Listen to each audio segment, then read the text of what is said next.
Hello बच्चों, नमस्कार। स्वागत है आपका सक्सेस इन हिंदी अकेडमी में। देखिए बच्चों, कल हमने पढ़ा था उच्चारण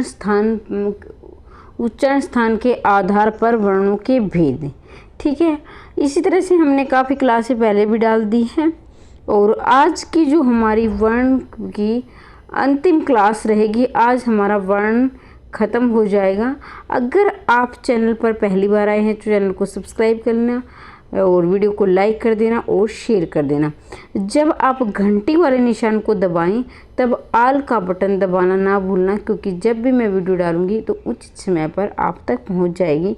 अगर आप हिंदी विषय से अध्यापक या अध्यापिका बनना चाहते हैं तो यहाँ इस चैनल पर निःशुल्क रूप से कंप्लीट कोर्स दिया जा रहा है।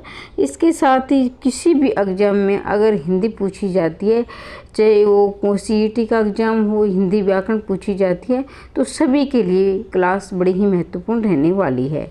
अगर आप टेलीग्राम ग्रुप से जुड़ना चाहते हैं तो टेलीग्राम ग्रुप से भी जुड़ सकते हैं, क्योंकि टेलीग्राम ग्रुप भी आपके लिए निःशुल्क रहने वाला है। इसके साथ ही आप चैनल के अबाउट में जाओगे तो अबाउट में आपको इसका टेलीग्राम का लिंक मिल जाएगा। तो देखो बच्चों, कल हमने पढ़ा था उच्चारण स्थान के आधार पर वर्णों को 11 भागों में बांटा गया है।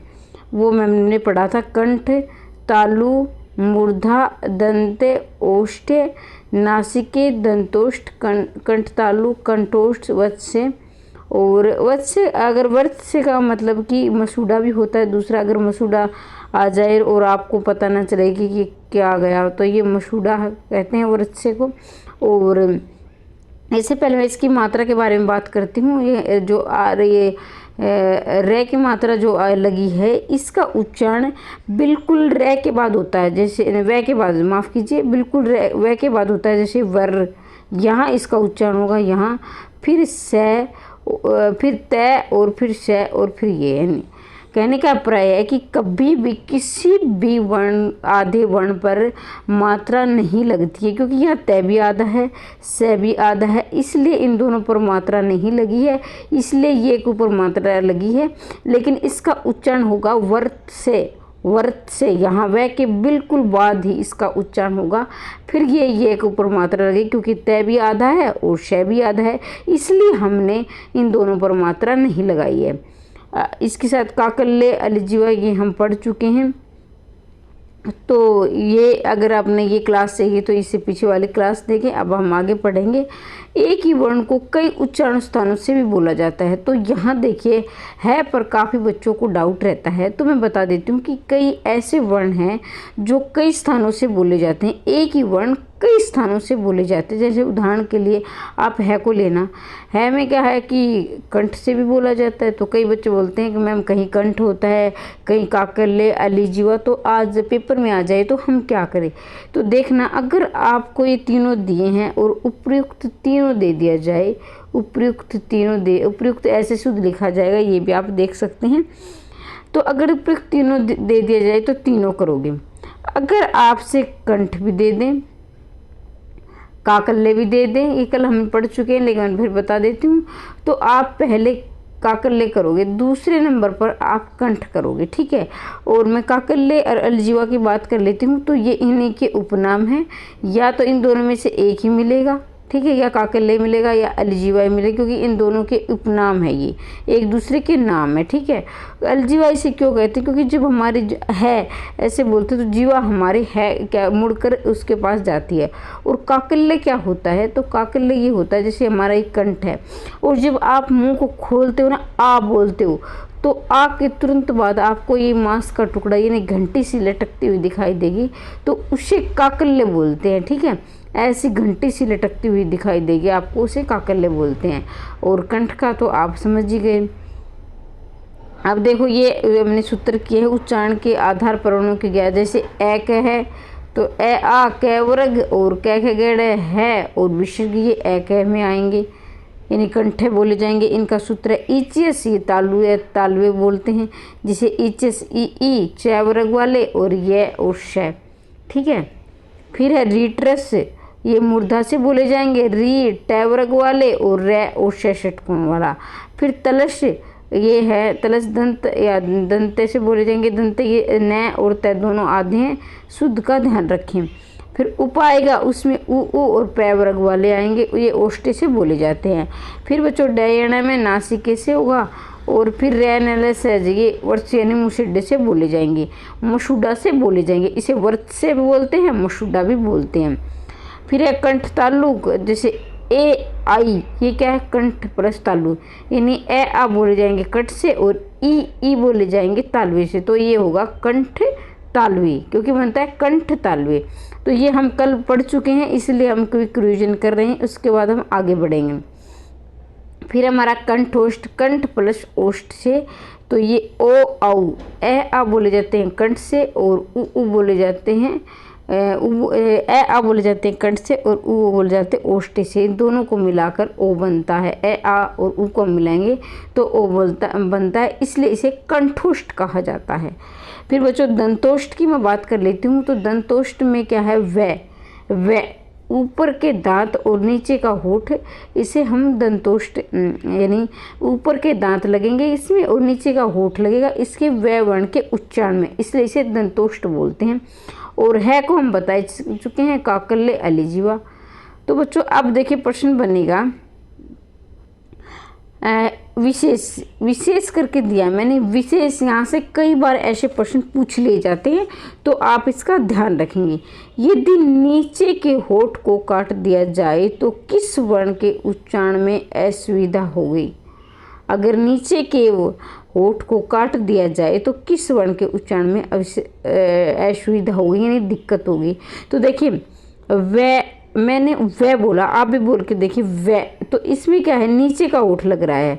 मान लीजिए कि होठ है, तो इसमें नीचे का होठ लग रहा है व, और ऊपर के क्या है, ये दांत लग रहे हैं, ऊपर के दांत लग रहे हैं, नीचे का होठ लग रहा है, तो व। और मैं बोल रही हूँ ब, तो इसमें क्या है, दोनों होठ आपस में टच कर रहे हैं, ऊपर का भी नीचे का होठ भी आपस में टच कर रहे हैं, तो ब आप बोल के देखिए, दोनों होठ आपस में मिल रहे हैं। और व बोलोगे तो नीचे का होठ और ऊपर के दांत, ठीक है। तो देखो नीचे के, अब हमने पढ़ा नीचे के होठ को काट दिया जाए तो किस वर्ण के उच्चारण में असुविधा होगी। इसके साथ ही हम दोनों को पहले नीचे एक क्वेश्चन और पढ़ते हैं, फिर दोनों को साथ ही देखेंगे। यदि ऊपर के होठ को काट दिया जाए तो किस वर्ण के उच्चारण में असुविधा होगी। वहाँ था कि नीचे के होठ को काट दिया जाए तो किस वर्ण के उच्चारण में असुविधा होगी, और यहाँ दिया गया है कि ऊपर के होठ को काट दिया जाए तो किस वर्ण के उच्चारण में असुविधा होगी। देखो अभी मैंने पढ़ा ब में क्या लग रहा है कि दोनों होठ मिल रहे हैं, दोनों होठ आपस में टच कर रहे हैं, और व के उच्चारण में नीचे का होठ लग रहा है और ऊपर के क्या लग रहे हैं, दांत लग रहे हैं। तो इसका उत्तर ये होगा ऊपर वाले का, इसके दोनों आ जाएंगे। दोनों क्यों आएंगे, क्योंकि देखो व बोल रहे हैं, व में भी नीचे का होठ लग रहा है, ब बोल रहे हैं तो ब में भी नीचे का होठ लग रहा है, लेकिन क्या है कि व में ऊपर के दांत लग रहे हैं और ब में ऊपर का होठ, यहाँ तो दोनों होठ लग रहे हैं, यहाँ नीचे का होठ और ऊपर के दांत। तो इसलिए बच्चों इसका उत्तर रहेगा तीसरा व और ब, क्योंकि नीचे के होठ में दोनों का प्रयोग किया जा रहा है, यानी नीचे के होठ में व में भी उच्चारण हो रहा है, ब में भी उच्चारण हो रहा है, तो इसलिए इसका उत्तर व और व दोनों आएंगे। इसके साथ ही यहाँ ऊपर के होठ को काट दिया जाए तो किस वर्ण के उच्चारण में असुविधा होगी, तो इसमें ब में होगी, क्योंकि ब में दोनों होठ लग रहे हैं, लेकिन व में नीचे का होठ है और ऊपर के दांत हैं। तो उम्मीद करती हूँ कि आपको समझ में आया होगा। देखो अब विशेष न के उच्चारण में किन किन स्थानों का प्रयोग किया जाता है। तो बच्चों न के उच्चारण में जैसे ये न, से, ज, र, ल, न, ये इसमें क्या है, वर्त से का प्रयोग किया जा रहा है। क्या है, वर्त से। और अब हम पढ़ेंगे ये बच्चों, आप बहुत से बच्चे ऐसे हैं जो बिल्कुल बारीकी वाले प्रश्न हैं, और इनको हम क्या है एग्जाम में, क्योंकि हमारे जो पेपर का प्रेशर आता है ना, जो हमारी परीक्षा की तिथि नज़दीक आती है, तो हम जल्दी जल्दी MCQ क्वेश्चन करने लगते हैं। ये टॉपिक इतना महत्वपूर्ण है, बहुत ज़्यादा, लेकिन क्या है कि हम छोटी छोटी हम जब सब शुद्ध अशुद्ध पढ़ते हैं तो छोटी छोटी गलतियों को नज़रअंदाज करते हैं, उन्हें रटते रहते हैं और रटने के कारण हम बहुत से जो है प्रश्न गलत करके आते हैं। लेकिन अगर ये वीडियो आपने अंतिम समय तक देखी तो आज के बाद आपके बहुत से ऐसे जो है उत्तर है जो आपके गलत नहीं होंगे। तो देखो, हम डे और डे के नियम पढ़ेंगे। डे और डे की पहचान के विशेष नियम। आगे पढ़ने से पहले मैं एक और बात बता देती हूँ कि कुछ बच्चों को ये बात थोड़ी सी हजम नहीं होगी, क्योंकि किसी ने 1 नियम पढ़ा है, किसी ने 2, किसी ने 3। अगर देखा जाए तो बहुत सी किताबों में इसके 5 नियम हैं, कुछ किताबों में इसके 7 भी नियम हैं। तो भाई ये बात है कि हम पीजीटी नेट की और असिस्टेंट प्रोफेसर की तैयारी कर रहे हैं, कंपटीशन टेस्टों की तैयारी कर रहे हैं, तो हमें तो सारे ही पढ़ने हैं, क्योंकि एक नियम हमने छोड़ दिया तो वहीं से प्रश्न आ गया, तो वहीं हमारा 1 नंबर कट गया। तो इसलिए हम सारे नियम पढ़ेंगे, ठीक है। डे और डे की पहचान के विशेष नियम। अब हम पढ़ेंगे कि किस डे में बिंदी आएगी, किस डे में बिंदी नहीं आएगी, ये हम पढ़ने वाले हैं। तो देखो, यदि डे और डे का प्रयोग किसी शब्द के प्रारंभ में हो जाए तो उसके नीचे बिंदी नहीं लगती है। देखो बच्चों, अगर पहला नियम ये है, अगर डे और डे का प्रयोग हम कर रहे हैं तो किसी भी शब्द के प्रारंभ में इनका प्रयोग हो जाए तो बिंदी नहीं लगती है, क्योंकि तो कहने का अभिप्राय ये है कि डे और डे में जो अढे और अढे में इसका उच्चारण डबल होता है। अढे और अढे में अगर हम शब्द का प्रयोग कर रहे हैं तो इनके क्या है, ये बिंदी वाले शब्दों से ही किसी शब्द का प्रारंभ नहीं होता है। बिंदी वाले वर्णों से किसी भी शब्द का प्रारंभ नहीं होता है। ये विशेषकर आप गांठ बांध लेना कि जहाँ पर ये बिंदी लगी होगी तो उससे किसी भी शब्द का प्रारंभ नहीं होता है। देखो, कुछ बच्चे डमरू पर बिंदी लगा देते हैं, ढोलक पर लगा देते हैं, ढपली पे लगा देते हैं, ढक्कन, ढोर इत्यादि। तो देखो बच्चों, डमरू, ढोलक, ढपली, ढक्कन, ढोर, इन पर बिंदी नहीं लगेगी। क्यों नहीं लगेगी? क्योंकि इन शब्दों से, इन वर्णों से किसी भी शब्द का प्रारंभ नहीं होता है। बिना बिंदी वाले वर्णों से शब्दों का प्रारंभ होता है, बिंदी वालों से नहीं होता है, ठीक है। तो ये नियम उम्मीद करती हूँ आपको समझ में आया होगा। दूसरा नियम है, डे और डे से पहले अनुस्वार आ जाए तो इसके नीचे बिंदी नहीं लगती है। अनुस्वार देखो बच्चों, कईयों को तो ये होता है अनुस्वार। ये मैंने क्या कि ये शिरोरेखा खींच दी, शिरोरेखा पे मैंने बिंदी लगा दी, ठीक है। ये होता है अनुस्वार, ये होता है विसर्ग, ठीक है, और ये होता है चंद्र बिंदु, ठीक है। कईयों को ये नहीं पता होता कि कई बच्चों को ये क्या क्या होता है। तो ये चंद्र बिंदु होती हैं, सभी के लिए तो नहीं बोल रही, कुछ बच्चे ऐसे होते हैं जिनको नहीं पता। तो ये चंद्र बिंदु होता है, ये अनुस्वार होता है, ये विसर्ग होता है, और खाली ये आ जाए तो ये अर्ध चंद्र बिंदु होता है। ज़्यादातर इनका प्रयोग अंग्रेजी भाषा में होता है, ठीक है। तो डे और डे से पहले अगर अनुस्वार आ जाए तो इनके नीचे बिंदी नहीं लगती है। देखो अब अनुस्वार देखो, पंडा, डंडा, पंडाल, प्रकांड, खंड, क्या है, इनके ऊपर अनुस्वार आया है। तो अनुस्वार आया है तो इसके लिए इनके ऊपर बिंदी नहीं लगी। अब पंडा ऐसे लिखा जाएगा, क्या है, क्योंकि इसके नीचे बिंदी लग गई तो ये गलत होगा, तो ये पंडा ऐसे लिखा जाएगा। डंडा लिखोगे तो ये ऐसे लिखा जाएगा। इसके नीचे अगर बिंदी लगा दी डंडा ऐसे तो ये गलत हो जाएगा। कहने का मतलब होता है किसी भी शब्द में अगर अनुस्वार आ जाता है शब्द के प्रारंभ में तो इनसे पहले, यानी डे और डे से पहले अगर बिंदी अनुस्वार आ जाए तो बिंदी नहीं लगेगी। ध्यान दीजिए, डे और डे से पहले अगर अनुस्वार आ जाए तो इन पर बिंदी नहीं लगेगी, ठीक है। ये हमारे 2 नियम हम पढ़ चुके। अब तीसरा नंबर देखिए, यदि डे और डे से पहले अधूरा पंचम वर्ण आ जाए तो इनके नीचे बिंदी नहीं लगती है। देखिए अधूरा पंचम वर्ण, देखो ये आया है, पंडा, डंडा, प्रकांड, खंड, चंडा, इन्हीं से पहले अधूरा पंचम वर्ण आ जाए। कहने का मतलब ये देखो बिल्कुल, ये कई तो इसे क्या है, विद्वान इसको एक ही मान लेते हैं, कई से अलग अलग नियम मान लेते हैं, ठीक है। तो आपको ध्यान रखना, वैसे एक ही शब्द कई को मैडम आपने गलत लिख दिया, क्योंकि जो हमारे श्याम सुंदर दास है उन्होंने कहा कि हम पंचम वर्ण को अनुस्वार में भी लिख सकते हैं। जो डॉक्टर श्याम सुंदर दास है जो हमारे, उन्होंने कहा कि पंचम वर्ण को भी हम क्या है, चाहे हम आधा पंचम वर्ण लिखे ऐसे, चाहे हम अनुस्वार लिखे, एक ही बात होती है, ठीक है।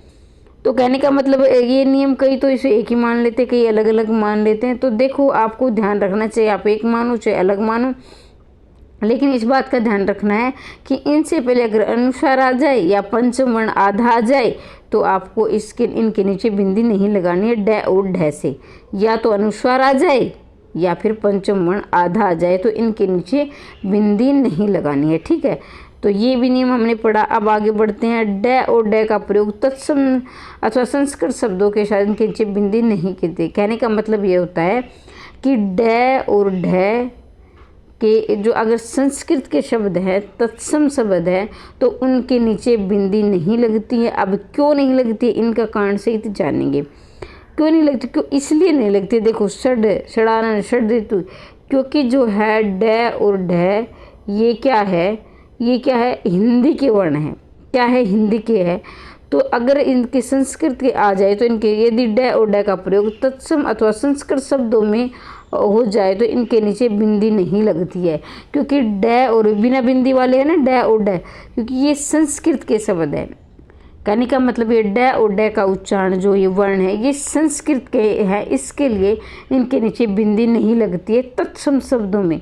तत्सम को ही संस्कृत में कहा गया है। ठीक है, और ये बिंदी वाले हैं डे, अढे और अढे, बिंदी वाले हैं अढे और अढे, ये क्या है, हमारे हिंदी के वर्ण है।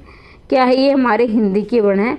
और बिना बिंदी वाले हैं ये है संस्कृत के, बिना बिंदी वाले हैं संस्कृत के हैं, और बिंदी वाले हैं ये हमारे हिंदी के हैं। तो ये नियम हमने पढ़ा। देखो षड, षडानन, षड ऋतु, षड यंत्र, ये क्या है, संस्कृत के यानी तत्सम शब्द है, इसलिए इनके नीचे बिंदी नहीं आई है।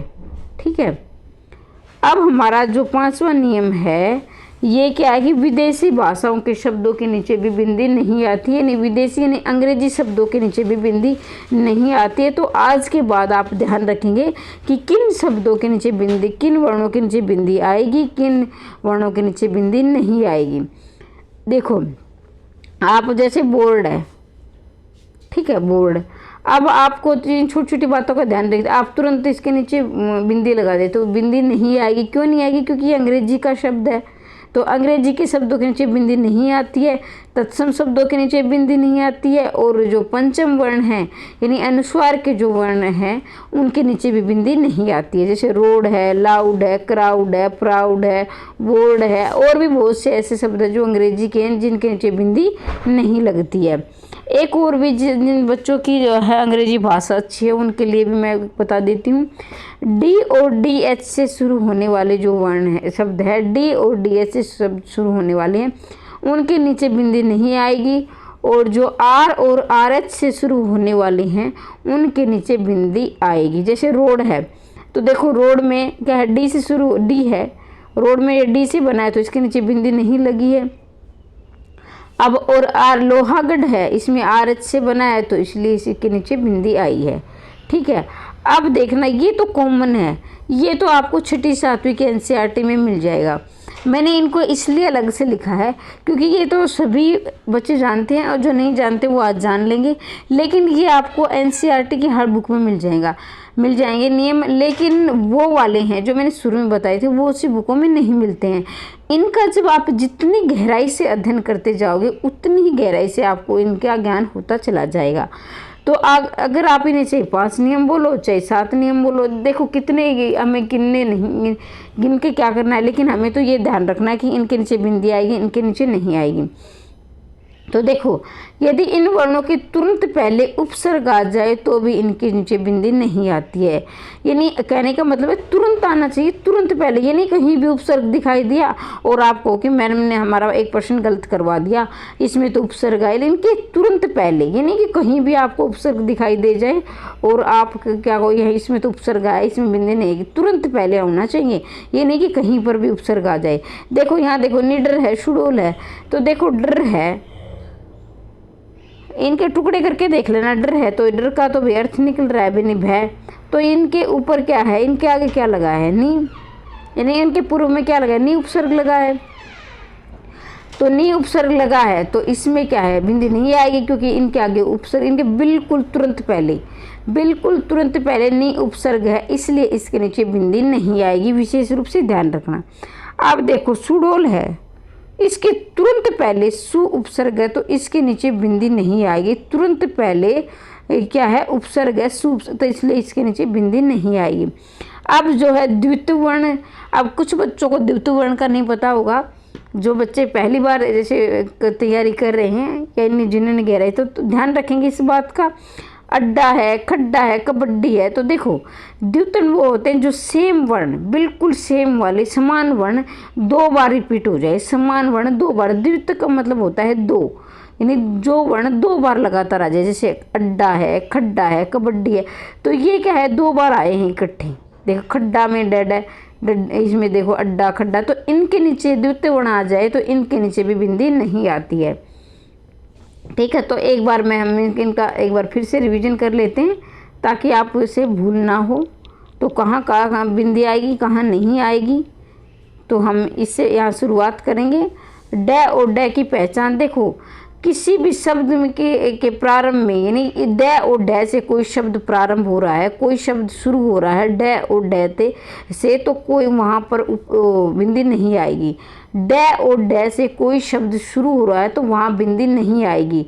डमरू है, ढोलक है, डफली है, ये डे और डे से शुरू हो रहे हैं, इसलिए इनके नीचे बिंदी नहीं लगी है। दूसरा देखना, पंचम वर्ण है, यानी पंचम वर्ण या तो आधे हैं या फिर अनुस्वार रूप में लिखे जाते हैं, तो उनके नीचे भी बिंदी नहीं आएगी। देखो यह अनुस्वार है तो इसलिए इनके नीचे बिंदी नहीं लगी है। यहाँ आप देखेंगे कि पंचम वर्ण आधे हैं, इसलिए यहाँ पर बिंदी नहीं लगी है।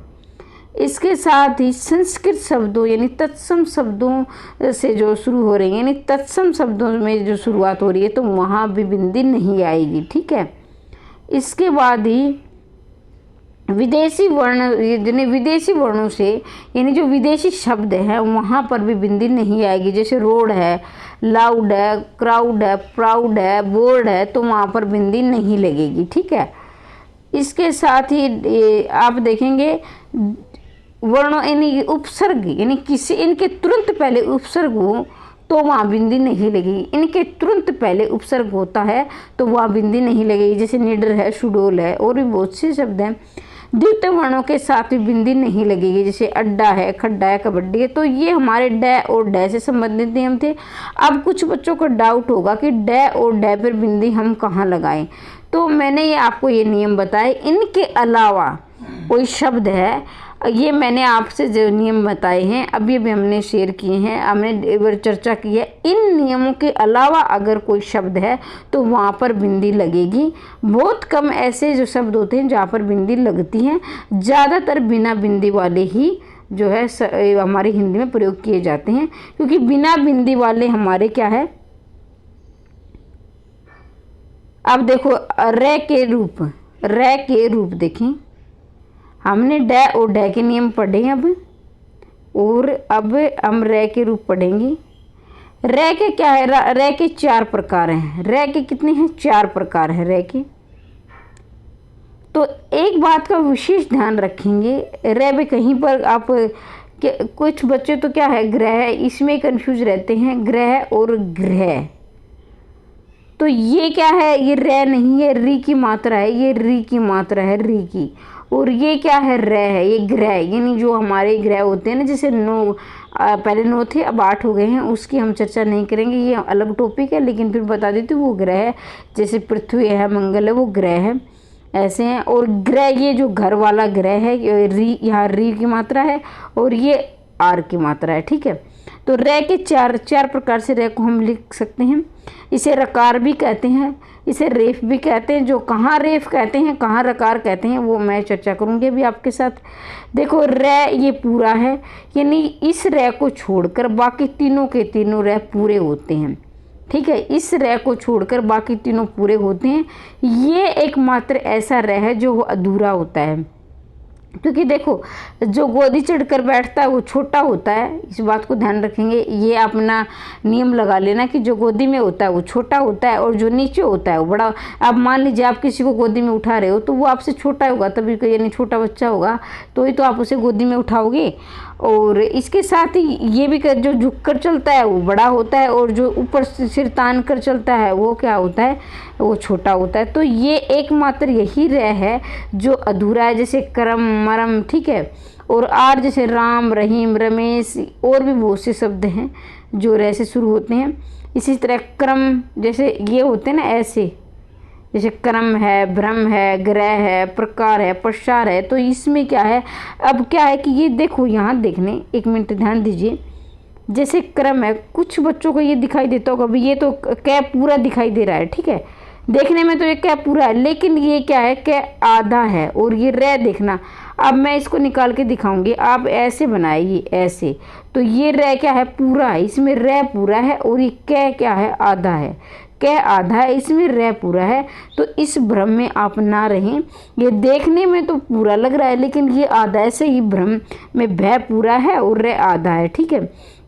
इस तरह एक ग्रह में रै पूरा है और ग आधा है। इसी में प्रकार में पै आधा है और रै पूरा है। इसी प्रसार में भी रै पूरा है और पै इसमें आधा है। इसी इसका ध्यान रखेंगे। अब ये वाला है, तो अब ध्यान दीजिए कहाँ पर ये लगेगा, कहाँ पर ये हम चर्चा करेंगे। देखो ये क्या है, कै ऐसे ये खड़ी पाई वाले जो है ना, खड़ी पाई वाले वर्ण होंगे उसमें तो ये रै लगेगा, ठीक है, ये वाला, ये तीसरे नंबर वाला।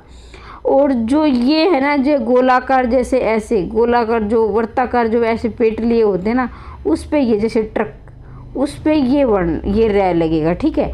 जैसे ट्रक है, ड्रम है, ड्रम ये देखो ड्रम में ये भी क्या है, गोलाकार पिंदी वाले है, गोलाकार पिंदी लिए होते हैं ना, उसमें ये रै लगेगा। और जो खड़ी पाई वाले होते हैं ना उसमें ये लगेगा, जैसे क्रम लिखा, भ्रम लिखा, इसमें ये क्या है, खड़ी पाई है, ये खड़ी पाई है। इस तरह ग्रह में ये क्या है, खड़ी पाई है, तो इसमें 3 नंबर वाला रै लगेगा। और जो ये गोलाकार है ना, ये गोलाकार पेंदी वाले, इसमें ये रै लगेगा। ड्रम है, राष्ट्र है, ट्रेलर है, ठीक है। और तो देखो जहाँ आधा वर्ण होता है यानी आधा रै होता है वो उसको रेफ बोलते हैं। और जो पूरा रै होता है, माफ़ कीजिए, आधा रै होता है वहाँ रेफ होता है। और जो पूरा रै होता है उसे रकार या पदेन भी कहते हैं। इस नाम का विशेष ध्यान रखेंगे, आपकी परीक्षा में कई बार ही पूछ लिया जाता है। जैसे आधा रै होगा उसे रेफ बोलते हैं, पूरा रै होगा उसे रकार या पदेन बोलते हैं। इनके नाम भी अलग अलग हैं, ध्यान रखेंगे आप, ठीक है। और देखो अब निम्नलिखित में से स्वरित रै का प्रयोग किस शब्द में हुआ है, भाई देखें, ग्रह अंतर्देशीय। तो देखो इसमें भी आ रहा है, नहीं माफ रे आया है, बार बार में आर निकल रहा है, इसमें भी रे आया है, इसमें भी रे, इसमें क्या आधा आया है रे, और इसमें क्या पूरा रे। लेकिन ग्रह क्या है, इसमें री की मात्रा है, इसमें री की, जैसे ये नहीं है री हमारी री ऋषि वाला, तो ये री की मात्रा है। तो ये क्या है, इसका उत्तर ये रहेगा, इसमें ये रे रहित है और ये सारे रे सहित हैं, क्योंकि यहाँ री की मात्रा है न कि रै की मात्रा है। अब देखो अंतर्देशीय और अंतर्देशीय, कई बार हम क्या सोचते हैं कि दोनों एक ही हैं, लेकिन ये अलग अलग हैं। अंतर्देशीय होता है अपने देश में, और अंतर्देशीय यानी पूरा रै लग गया तो देशों के बीच में। तो अब आप कैसे याद रखोगे, देश जैसे अंतर्देशीय अपने देश में, यानी अपना देश क्या है, अपने देश का आकर मान लीजिए मुझे भाई मैप नहीं बनाना था, मान लीजिए ये अपना देश है, ठीक है, तो ये भाग छोटा होगा तो इसलिए इस पर छोटा यानी आधा रै लगेगा। और पूरे देश हैं तो पूरे देश यानी पूरा हमारा ब्रह्मांड है, तो भाई इसका आकार तो बड़ा होगा ना, तो इसलिए उस पर पूरा रै आएगा। यहाँ पूरा रै है और यह आधा रै है। आधा रै किस लिए, क्योंकि अपना देश छोटा है तो छोटा रै आएगा, आधा रै आएगा। और पूरा ब्रह्मांड है ये बड़ा है तो इसलिए पूरा रै आएगा, ठीक है। तो ये आप ध्यान रखिए, यहाँ हमने पढ़े रै के नियम। रै के चार प्रकार से हम रै को लिखते हैं। एकमात्र रै ये ऊपर वाला रै है जो अधूरा है, इसे हम क्या बोलते हैं, रेफ बोलते हैं। बाकी 3 रै हैं ये क्या है, पूरे रै हैं, ठीक है। और जो खड़ी पाई वाले हैं उसमें ये रै लिखा जाता है, ये पूरे होते हैं जो, और यानी क्या आधा है इसमें और रै पूरा है। कहने का मतलब ये है कि 3 रै हैं पूरे हैं और एक रे, सिर्फ एक रे का ध्यान रखोगे, रेफ वाला, ये ऊपर वाला रे अधूरा है, बाकी सारे पूरे हैं। ठीक है, तो गोलाकार जो है इसमें ये रे लिखे, ये रे आएगा, और जो खड़ी पाई वाले हैं इसमें ये आएगा। ठीक है, इसे रेफ या पदेन यानी रकार भी बोलते हैं। ठीक है, और ये हमने पढ़े डे और डे से संबंधित नियम। इसके साथ ही हमने कुछ और भी चर्चा की, और भी ये प्रश्न की काफ़ी परीक्षा में पूछे गए प्रश्न है। कहीं हो सकता है किसी बच्चे ने पहली बार पढ़े हों तो अलग लगे हों, लेकिन कई बार ये परीक्षा में आए हुए प्रश्न है, इसलिए मैंने इनको ले लिए हैं। अगर आपको कोई भी डाउट है तो कमेंट बॉक्स में अवश्य लिखें, या हम क्रमबद्ध रूप से ऐसे ही क्लासेस चलाते रहें, या फिर सिर्फ आप MCQ क्वेश्चन चाहते हैं कि मैम क्रमबद्ध रूप से रहने दीजिए हम MCQ क्वेश्चन, तो मेरी तो और भी आसानी हो जाएगी कि क्वेश्चन करवाती रहूँगी। लेकिन यहाँ क्या क्या हम गहराई से अध्ययन कर रहे हैं और हमारा क्रमबद्ध रूप से पाठ्यक्रम पर पकड़ हो जाएगी, और जब तक हमारा पेपर आएगा तब हम पूरा कर लेंगे पाठ्यक्रम, उसके बाद हम MCQ क्वेश्चन कर लेंगे। लेकिन कुछ बच्चे चाहते हैं कि हम MCQ क्वेश्चन करें, तो बच्चों मुझे तो आपको पढ़ाना है, आप क्या चाहते हैं वो कमेंट बॉक्स में अवश्य लिखें। आज की क्लास आपको कैसी लगी ये भी अवश्य लिखें, और नेक्स्ट आपको क्या करना है, MCQ क्वेश्चन चाहते हैं या फिर कैसे ही हम पाठ्यक्रम क्रमबद्ध रूप से करते रहें, क्या चाहते हैं आप कमेंट बॉक्स में अवश्य लिखें। और किस किस आप परीक्षा की तैयारी कर रहे हैं, DET+B या KVS, NVS या फिर हरियाणा PGT किसकी, वो भी आप अवश्य लिखें। ठीक है, तो आज की क्लास कैसी लगी ज़्यादा से ज़्यादा शेयर कर देना, और अगर आप चैनल पर पहली बार आए तो चैनल को सब्सक्राइब कर लेना, आल वाले बटन को दबा देना, क्योंकि जब आप आल के बटन को दबाओगे, जब भी मैं वीडियो डालूंगी आप तक उचित